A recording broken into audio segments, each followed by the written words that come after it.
It must be, for you as well. You must be tired of walking into a room. Well, not really. From our perspective, this is like a once in a lifetime opportunity, right? So you got to take the best of it. Oh, that's nice. That's nice to hear that perspective. Thanks for being here. Mr. Phoenix, welcome to Radioacktiva. A great pleasure having you with us. Thank you. I'm really, really impressed. I had to ask you, how do you develop this side of your character? Now we have him singing. We know that he loves music from the first part, but showing that side of him, show that part of his personality. How do you develop that? With a lot of help. But seriously, I mean, I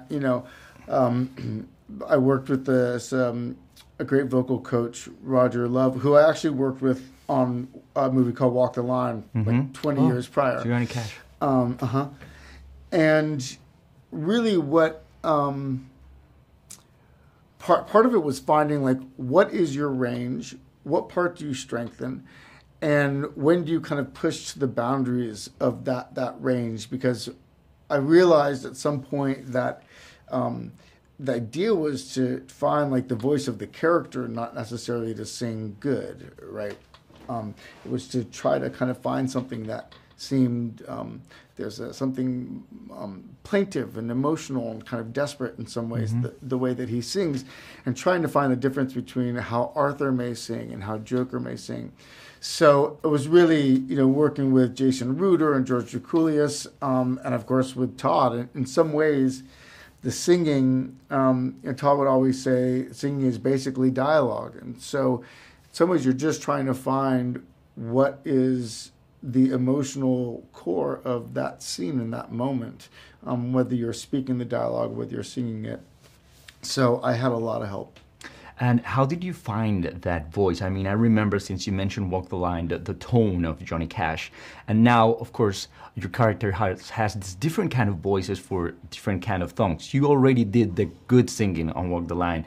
Now you're just, this guy with this different sort of things inside him. How do you find those tones, I guess? Well, we just kept pushing and to try to hit like a higher and higher note, and then you would just go through. I worked with this great pianist, Alex Jules, and we would just try to find with, like, George and Jason, just try and find, like, what was the best key, the most comfortable key for me to sing in, and then we would just move it up some octaves and just try to find, like, what is the point where it feels like it's on the verge of cracking, and then we would try to select the song, the key of the song based on that. I have to ask, how was your reaction when they You don't have to ask anything, by the way. This is your time. And you can do whatever you want with it. You can sing me a song. I just want you to know that. I want you to feel comfortable, because sometimes you come in here and I feel you feel some pressure. You can just be you. I can't help but feel nervous, of course, but don't be nervous. You're amazing. You look good. You've got everything together. You got nice shoes. Don't be nervous. Okay. I do have to ask you, how was your reaction when they told you they were going to be a sequel for Joker, and this time it was going to be a musical? I do not think the movie is a musical per se, but I have to know your perspective.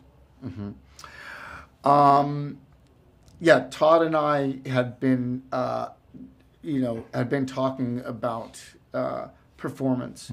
And Arthur and Joker as a performer, and of course he had sung a little bit in the first one, and music was such a big part of that film that it seemed like a natural extension.